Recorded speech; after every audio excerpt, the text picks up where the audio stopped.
niko kuri twavuga twakita ngo niko kuri kubukire bwuzuye. Rero ndashaka ko ngurungwa nyino nyigisho mbere ko ntangira mvuga kino cyo cy'umubiri. Numva ibi bintu sinzi iyo byavuye, sinzi aho uyu mwuka wavuye, ariko reka musuremo. Muzumva abantu bavuga ngo abanzi b'umuntu ni batatu. Ngo cyambere ngo nisi, ngo cyambere ni Satani, ngo nisi, ngo n'umubiri. Mu yandi magambo bahita bavuga ngo Satani, nisi n'umubiri biri mu gatebo kamwe, yuko bose ari abanzi b'umuntu. Ndashaka kubwira yuko umubiri wawe ntabwo ari umwanzi wawe. Muri no mwanya nkuri cyaho uri hose, iyi nyigisho ntuzongere kuyivuga. Niba ushaka kubona impinduka yuzuye, ntabwo umubiri ari umwanzi wacu. Ese yaba umwanzi wawe, ubundi waba ukora iki muri uwo mubiri? Ubundi se kuki utawuvamo? Kuki utakiza? Ukumva abantu babyisha ngo rwose ngo uyu mubiri ngo n'umwanzi wacu, ngo isi na Satani. Ibyo by'isi na Satani nabyo mu gihe cyabyo nabisobanura, ariko nta hantu na hamwe uzasanga Bibiliya yita umwanzi wacu umubiri.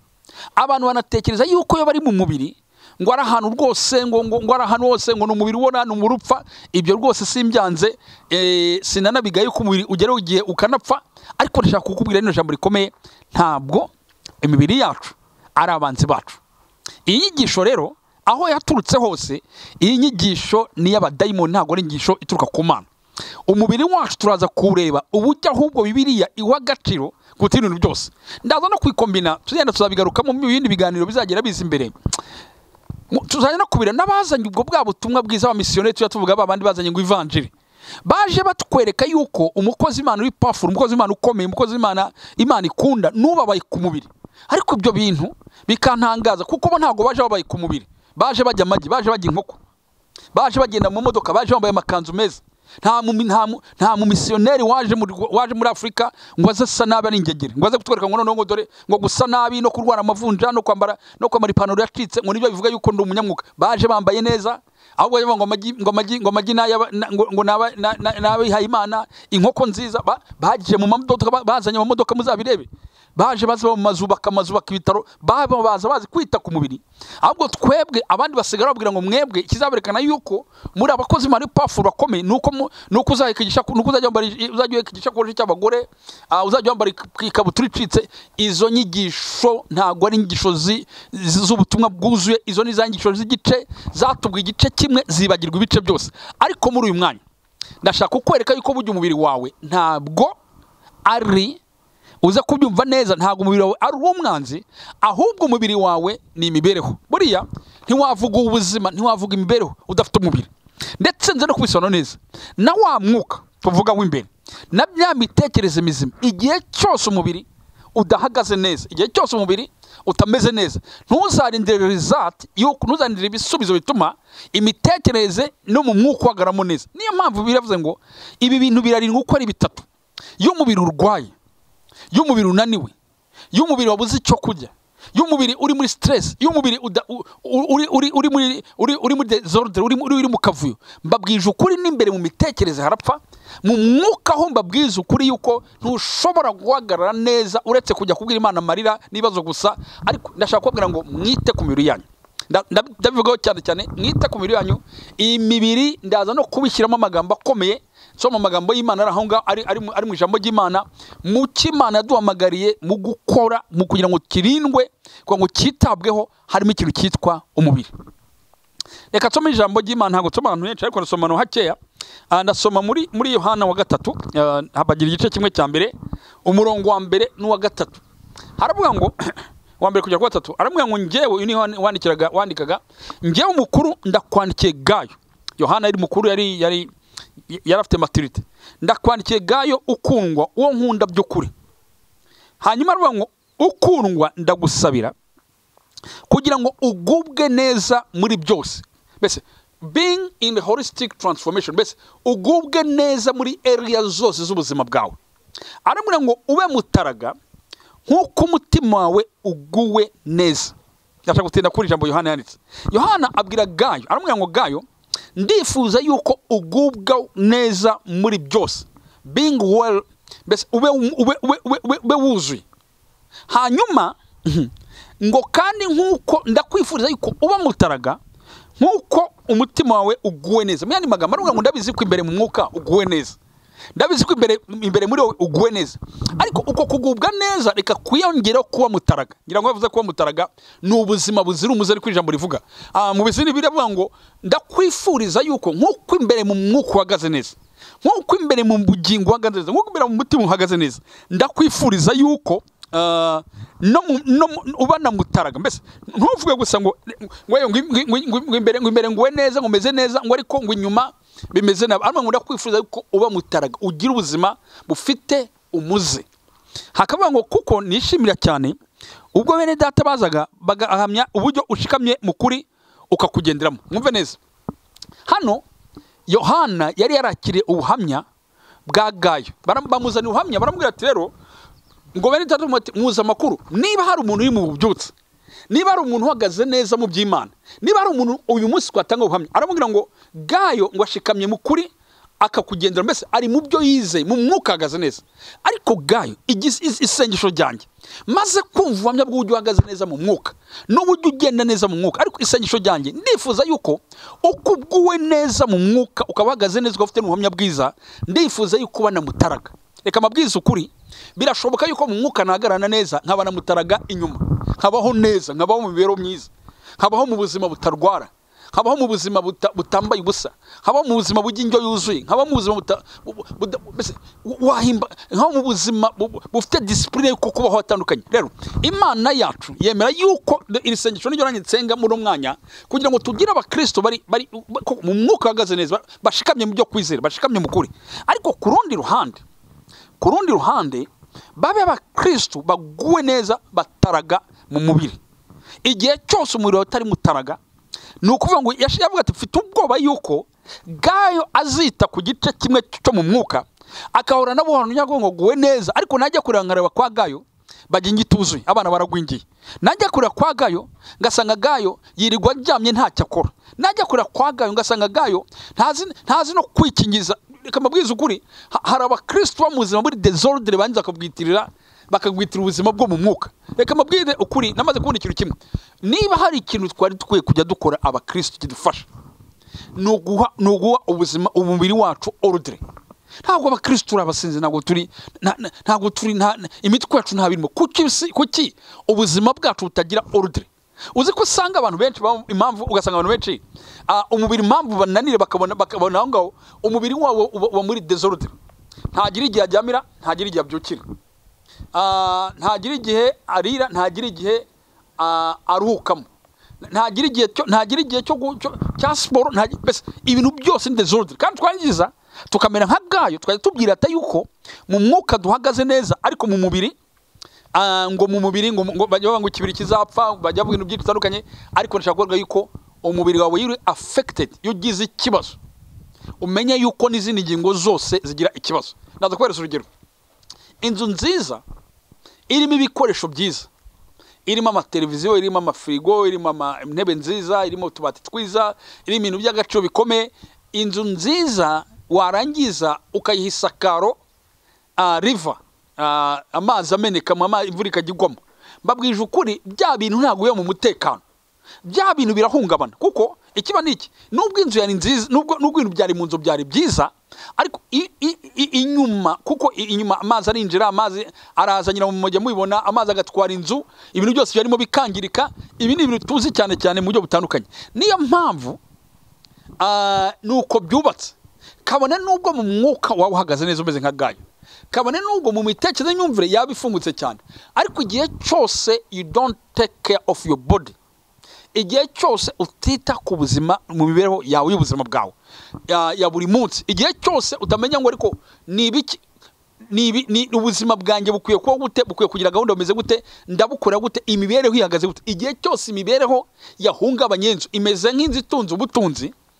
imibereho y'umubiri yarahungabanye, imeze nk'inzu ifite ubutunzi mo imbere, ariko inzu yamenetse, inzu idafite fondasiyo, inzu inyeganyega, inzu iraho ngaho. Ndagira ngo mbabwire yuko niba hari ibintu twari dukwiye kujya dutekereza tukibazaho buri munsi, n'uyu mubiri.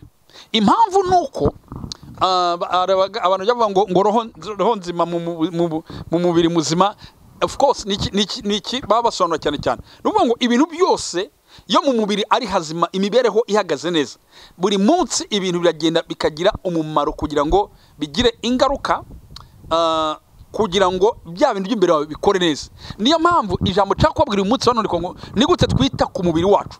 Umubiri wacu ugiye kugira ikintu cyitwa discipline, icyo bita self discipline. Umubiri wacu ukwiye kuva mu kajagari. Niba uri umwana w'Imana, umubiri wawe ukaba mu kajagari, ukaba uri muri desordre y'akajagari, ukaba utagira gahunda y'imibereho, ukaba utagira gahunda y'ubuzima. Hari abantu babaho batagira gahunda y'ubuzima, uko bwazirutse niko bwita. Ubuzima bwawe bwerekeza he? Ubuzima bwawe bugendera kuri discipline. Reka mbere ko turutoya dutuma ubuzima bushobora kubaho mu buryo bwuzuye. Buriya reka mubwire, iyo uretse y'ubuzima bwawe mu kajagari, wa mubiri wananirwa, wa mubiri utangira kurwara za ndwara zituvuga, za ndwara zituma nabyo handi imbere udashobora kuhakorera. Uyu munsi mpamvu ndimo ndababwiriza, uyu munsi mpamvu nkurikiye, uyu munsi mpamvu ndimo no ubutunzi bw'Imana buri muri njyewe, uyu munsi mpamvu umukameramani undi imbere arimo nawe arafotora akabikora neza, ukaba urimo urakira bino bintu, nuko turi bazima, nuko imibiri ari mizima. Uyu munsi imagine yabaga ndi mu bitaro cyangwa ndwaye, cyangwa umubiri wanjye ufite ibibazo bitandukanye n'urugero ntanze so kudabigira, ariko mwimagine nubwo nafite ubwo butunzi bw'Imana umeze gute sinabishobora. Muzi ko hakozwe ubushakashatsi muri Amerika no mu bihugu by'Uburayi, bavuga yuko abapasiteri benshi, abakozi Imana benshi bapfa kare, batangira kurwara indwara mu myaka 45 kuzamura, bitewe nuko hari ibintu byinshi batitaye ku buzima bakabyitirira umwuka. Sinanga kwiriza, sinanga gusenga, sinanga kurara ijoro, ariko ibi bintu bikora gute muri ordre y'ubuzima bwanjye? Ibintu bikora gute niyo organizane ubuzima bwanjye bujya gute? Amasaha yanjye yo kuruka nangaye, amasaha yanjye yo gukora nangaye. Ndashaka kubwira ko no kwita mu buzima, nkurikira neza, umuntu buriya no gukora buri muri pati yo kwita ku buzima, ku mubiri. Buriya umubiri udakora uri umunebwe. Umubiri ukirwa wicaye ntacyo ukora, ntacyo produce, wicaye hari, ubimenye neza yuko nabyo birimo birica wa mubiri wawe, kandi bizafectinga ibikurimo byose. Njya numva abantu bajya bavuga ngo Imana ngo yavuze ko izabatunga, njya mbwira umuntu ngo yavuze ko Imana izamutunga izanafunga n'inda ye. Ariko biravuga ngo Bibiliya, Pawulo avuga neza, Pawulo ntabwo twamushaka kwa nyamwuka. Pawulo amukoze Imana avuga ngo udakora ntakajye. Buriya ujya umenya amasaha yanjye yo gukora nayahe, nyamakisimiza gute? Amasaha yanjye yo kuruka nayahe, amasaha yanjye yo gusenga nayahe, amasaha yanjye ya sport exercice nayahe. Niyumvisha umuntu umwe w'umuyobe ntari numva kwisi. Numva igihe leta y'u Rwanda yashyizeho umunsi wo ku cyumweru wo gukora siporo, numva aratinyutse aravuze ngo turwanye uyu mwuka wa siporo ngo ugiye kugwisha abantu. Ntabwo ikibazo ari umwuka wa siporo. Nushaka wojye gusenga ku cyumweru, ariko ugira umwanya wa exercise ubuzima bwawe. Reka nabivuge neza, n'imirire yacu, n'iminywere yacu, hari ibintu tubamo tukagira ngo njya numva ijambo sinza, hari ijambo bamaze imitsi banavuga ngo reka nirire ngo nzambara bubu, ngo reka umuniri azambara bubu. Naje kubaza umuntu ngo se kujya kwambara bubu niki? No kuvuga ngo reka miramira ibintu byose nirire nibyibuhire, hanyuma ubwo nimbura umwe nambara nzambara bubu. Ayo si imyumvire y'umuntu w'Imana. Igihe cyo kumenya ese wowe, nubwo ntari umuganga mu buryo bufatika buri medical, ariko nkubaze wowe, urafata umubiri wawe ukanywa ugashyira mu gatase ibiko 6 by'isukari, koko utagiye kumbeshya ntabwo uzi kuri mwica umubiri wowe? Urabaho nta buryo bw'imirire ugira, ntavuga ngo yenda uyu munsi ngibi ibingibi n'ibingibi, ujya ibintu bimwe. Abantu bumva akagira ngo nibwo bukire. Umuntu akubwiye ngo nakize nsigaye ngira ufiriti, uzagira ufiriti kwa mbere, amavuta kuwa kabiri, kuwa gatatu, kuwa kane, kuwa gatanu. Uwo mubiri uzi ko ndaza kwivugaho amagambo akomeye, hari igice kinini bugireho. Ndagira ngo ubwire ngo gira ordre y'umubiri wawe, gira ordre y'umubiri wawe. Ndagibiki mwibiki ibintu byose ndagotomera ndinywera, ntabwo turi abasinzi, ntabwo turi n'abasazi mutwe, turi abana b'Imana. Ni gute toro ry'Imana dufasha abantu bacu uburyo bwo kwita ku mibiri? Ubu turimo turavugana, hari abakozi Imana nzi ko benshi bankurikiye. Ni ryari tugira session, ko tugira za session zo kwigisha abagiye kubaka urugo, tukagira session zo kwigisha abanyamubatizo, tukagira session zo kwigisha abantu mu buryo bugiye butandukanye, byiciro, murimo w'Imana, ibiterane, amasengesho. Twashyizemo na session yo kwigisha abantu kwita ku mibiri yawe. Ese yo ndi imboga bitandukanye no kurya inyama zisanzwe buri munsi? Ese ibi bintu, kandi dufite expert babyo mu nsengero, dufite abantu babihuguriye babishoboye. Rero ntabwo kutita ku mubiri, niyo avuze ngo n'uwo mubiri warindwe utazabaho umugayo. Rero niyo mpamvu gayo yari afite niyo mpamvu Yohana yagiriye Gayo impungenge aravuga ngo Gayo umfite ubuhamya bwawe bwiza ko mwuka uhagaze neza ariko I need ashaka yuko umubiri wawe uhinduka mutaraga ubeho mutaraga waba urwaye amavunja koko muri no myaka ukambwira ngo uruzura umwuka we imaje kuzura umwuka we urwaye amavunja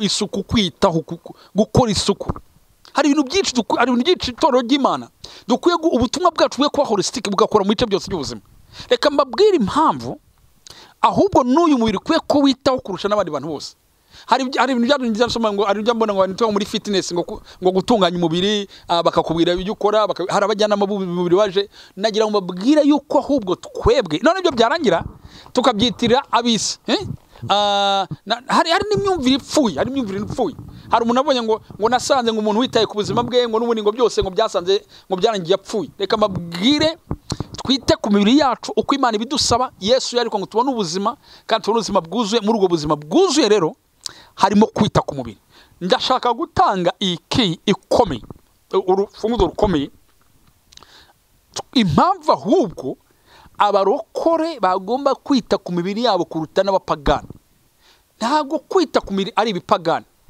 kwita ku mubiri birakijijwe biri ibinyamwuka bese kwita ku mubiri wawe ni ibinyamwuka birakijijwe biremewe reka mbibereke impamvu ibintu biri ingenzi bikomeye nujya mu bakweno ba mbere igice cya 6 umurongo wa 19 no kugera kwa 20 haravuga ngo mbese nimuzi yuko imibiri yanyu ari insengero z'umwuka wera uri muri mwe wa mubiri w'umwanzi wawe Imana yo ntiwita umwanzi iwita ngo n'urusengero wowe uri gurimba nk'umwanzi w'umuntu ngo nisi n'umubiri na Satani Imana yo ntiyibise umwanzi ahubwo iravuga ngo ni temple n'urusengero ngo ni insengero z'umwuka wera uri muri mwe uwo mufite wavuye ku Mana kandi ntimuri abanyu ngo mwigenge ko mwaguzwe igiciro nukora mutume imibiri yanyu ihimbaza Imana amen ndashaka kuvuga iki kintu mu buryo bukomeye mwumve neza waruzi impamvu ukwiye kwita ku mubiri wawe karindwa mu buryo bukomeye nuko birayemeje yuko burya umubiri ngo si uwacu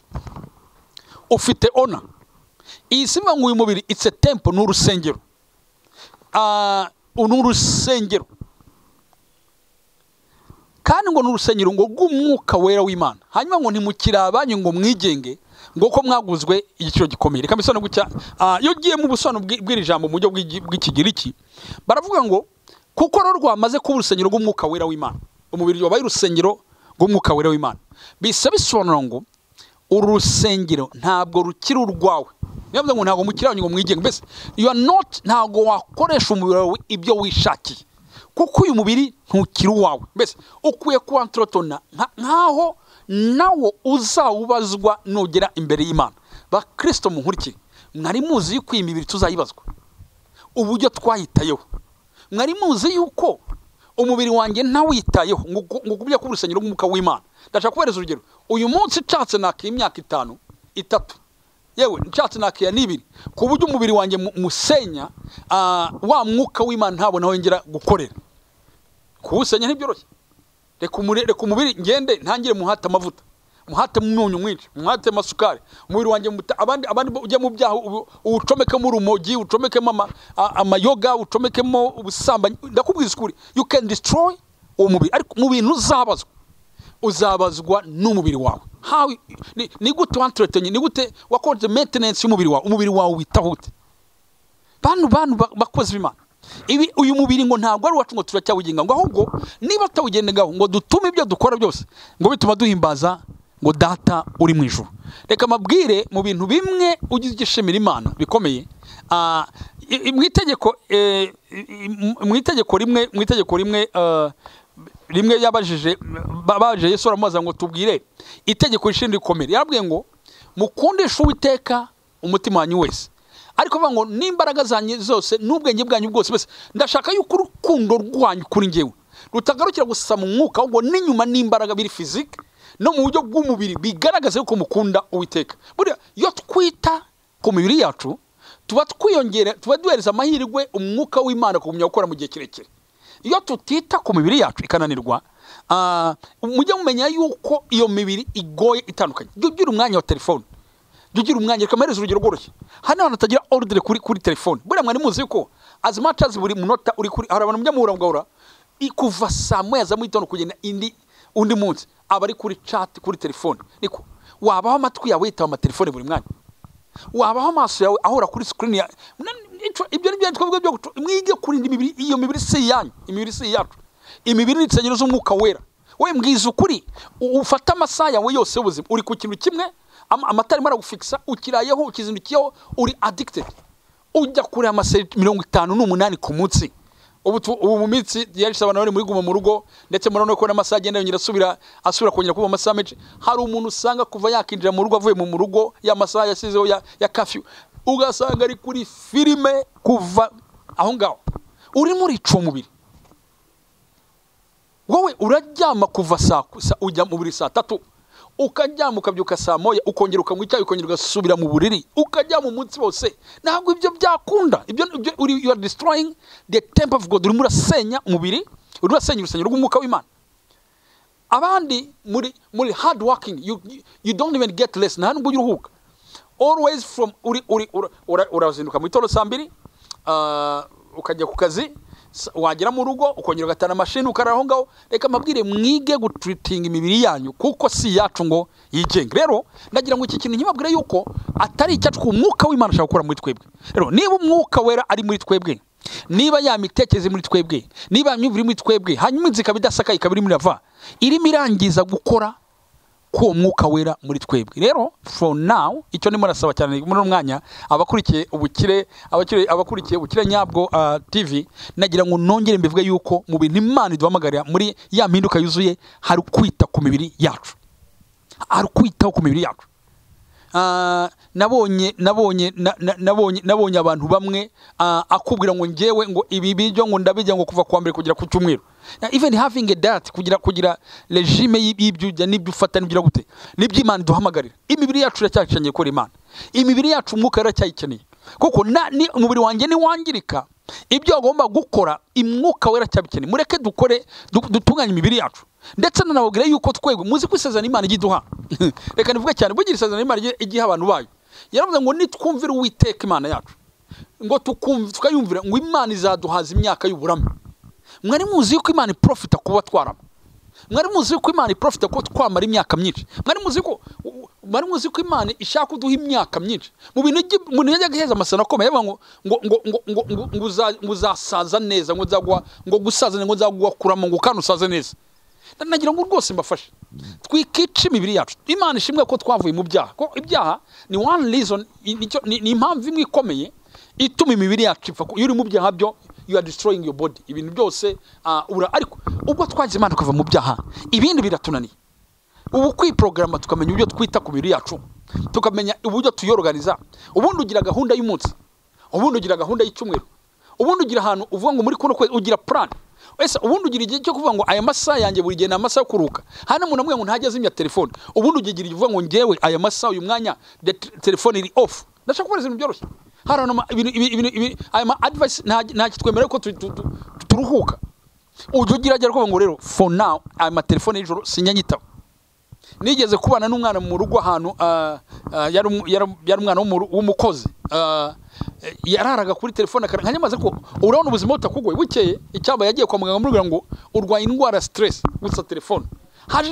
indwara nyinshi za stroke ngira mujya muzumva ariko byose Imana irongera kutubwira ngo uwo mubiri murawurinde so wanyu ngo muwigengeho ahubwo uwo mubiri utuma uhimbaza Imana umubiri uhimbaza Imana n'umubiri umeze ni umubiri ufite bita balance ni umubiri wo muri kino balance hari umwanya wo gukora hari umwanya wo gukora mu buryo buri physique hari umwanya wo kuruhuka hari umwanya w'ibitekerezo hari umwanya wo gusurana hari umwanya wa sociale hari umwanya mbese ni umubiri uri ordre abana b'Imana twagomba kuba muri ordre kuko ubundi tuba mu kavuyo uzi kubura n'umuntu nakavuyo ibintu byose nakavuyo urashaka iki nakavuyo wazindukiye nakavuyo ufite uraganaye nakavuyo ubyuka ryari nakavuyo ntukagira Imana warangiza ukabyita ngo uri busy uzi ko umuntu ashobora kuba busy for nothing nabonye abantu bamwe baba busy for nothing mbese barahuga ntacyo bahugiyeho akana kananirwa umubiri kananirwa ntacyo bahugiyeho iga kugira gahunda ibi bizatuma umubiri wawe uhimbaza Data mu ijuru ndizera ko izi nyigisho yenda ko izi nyigisho tazumvise oya witina ko utazumvishije uyu munsi ushobora gushyira ubuzima bwawe ku murongo amasaha yawe n'abana nayahe amasaha yo kuba mu rugo ni ayahe, amasaha yo gusoma ibitabo ni ayahe, amasaha reka mubwire najya no mu rugendo rw'iterambere tuvuga nta muntu n'umwe winaniwe washobora gutera imbere mu bindi bintu bitandukanye. Hari abantu benshi bateze ko bashobora kuba manager b'ibintu bikomeye b'ama companies, aba manager b'ibigo bikomeye za society zikomeye, bashobora kuba aba manager ba companies zikomeye, abantu bati dushobora kuba abayobozi bitandukanye. Mbabwiza ukuri, nimujya kubona mukabona umuntu wa mbere uzananirwa ibintu byose, umuntu winaniwe kwimanaginga no kwilidinga, winaniwe kwiyobora no kwicunga, uwo muntu ntuzamwe expectingeho ikindi kintu na kimwe. Abantu bagiye baba successful mu buzima, mu bitabo byinshi bagiye ibitabo byinshi basoma, abantu bagiye ba successful mu buzima benshi bagiye bavuga, bagiye bagera kuri ubwo bukire nyabwo tuvuga, ni abantu wasangaga bari bafite ordre mu mibereho yabo n'ubuzima bwabo bwa buri munsi. Niba ushaka urugendo rw'iterambere, ushaka kurutangira neza, iga kudisciplina ubuzima bwawe, iga kudisciplina koroganiza ubuzima bwawe, gukora ordre y'ubuzima bwawe, kwishyira ku murongo, kumenya icyo ushaka, kumenya imitekerereze, kwiyorganiza. Ibi ni ibintu bikomeye bitujyana kuri ya ntego y'ubukire nyabwo. Izi nyigisho wenda bavuga ngo ntabwo ibintu babyumva, reka mabwire, hari abantu batanazi n'amasaha bariraho. In fact ntagira isaha ariraho. Ni ukuvuga ngo rimwe, ndaza kubahereza urugero, rimwe anywe breakfast saa yine, ngo nibwo kiva mu buriri. Mu kindi cyumweru anywe breakfast saa 12, lunch arayijya saa 9 rimwe, ubundi lunch ayijya saa 5, ubundi najya kuri bari dinajya usanga umuntu munsi mwe yariye saa 1, undi yariye dina saa baziro. Wari uri he? Nari ngihuga. Mu bantu bagira nabyo nindi ordre, mwige gutangira. Ndashaka ko iyi base y'umubiri nitugira neza n'ibyo byose bizakunda. Reka mabwiza ukuri, ubu nk'urugero mpamvu bikeneye no mu buryo buri spirituel, ndashaka kuza kuvuga neza. Buriya mujya mugira ngo no mu buryo buri spirituel hari amasaha ajyana nabwo n'igihe cy'Imana, n'igihe cyawe mu buryo bwo mu mwuka, binatewe n'uburyo umubiri wawe uri pose. Reka mbere ku rugero goroshye, ndashaka kugira mujye mu mubiri, mugire ordre y'umubiri. Ndashaka kubaza urugero goroshye, isengesho usenze saa 9 z'amanywa cyangwa saa 7 z'amanywa, ukafatira umwanya wo gusenga, bitandukanye n'isengesho usenze saa 10 mu rukerera.